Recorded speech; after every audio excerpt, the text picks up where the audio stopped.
দাদু আমাকে একটা ভূতের গল্প শোনাবে? আচ্ছা তাহলে শুনো অপু, আমি তোমায় একটি ভূতের গল্প শোনাচ্ছি। আমাদের গ্রামের ওই পুকুর পাড়ে একটি বট গাছ আছে। এখানে রাত 12টার পর কেউ যায় না।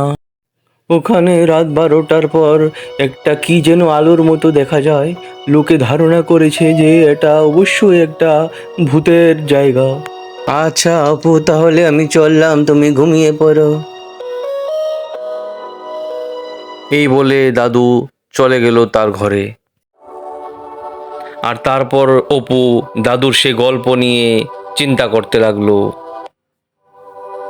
কখন যে সকাল হবে, পুকুর পাড়ে বট গাছটার কাছে যেতে হবে একবার। এবার ঘুমিয়ে পড়ি।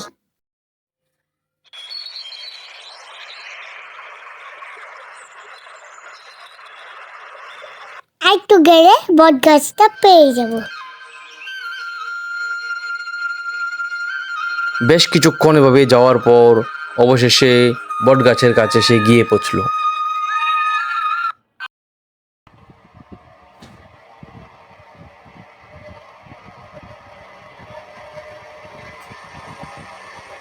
এসে পড়লাম বট গাছের কাছে।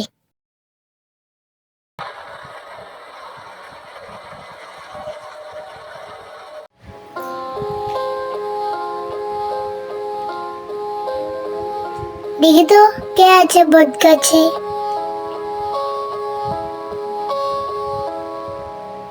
এই যে বট গাছে কে আছে? কই, কাউকে তো দেখতে পাচ্ছি না।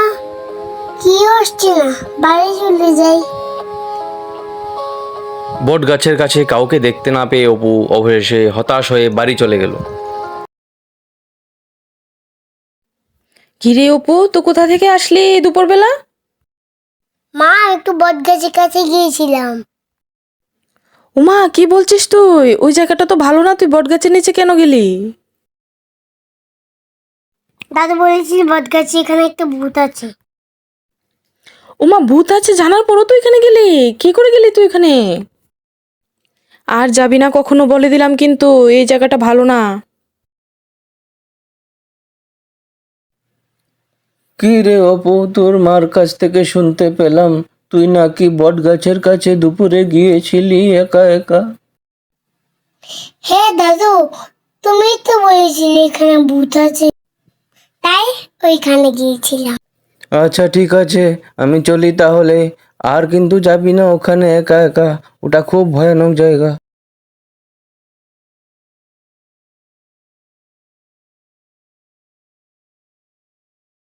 না, সবাই ঘুমিয়ে পড়ুক, তারপর রাত 12টা বাজে, তারপর যাবো বট গাছের কাছে।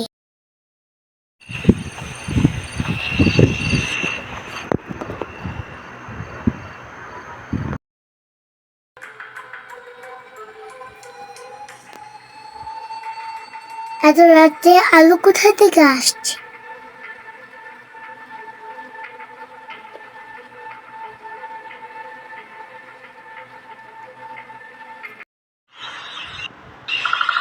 এই তো আর এসে পড়লাম বট গাছের কাছে।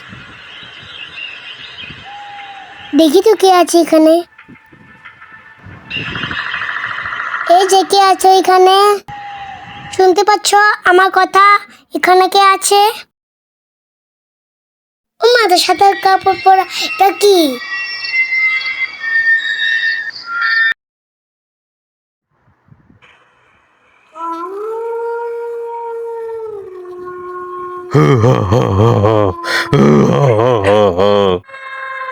এই যে কে তুমি? আমি ভূত, কিন্তু ভয় পেও না বাছা। আমি কাউকে ক্ষতি করি না। আমি বহু বছর ধরে এই বট গাছেই থাকি। ভালো হয়েছে তুমি এখানে এসেছো।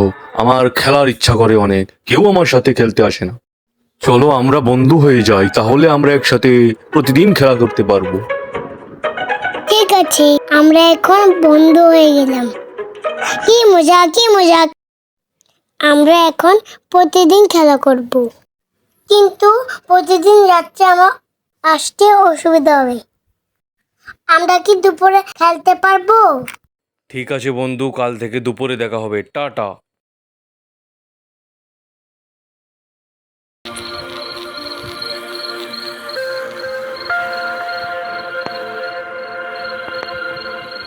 যাই বন্ধুর সঙ্গে দুপুরবেলা একটু খেলে আসি।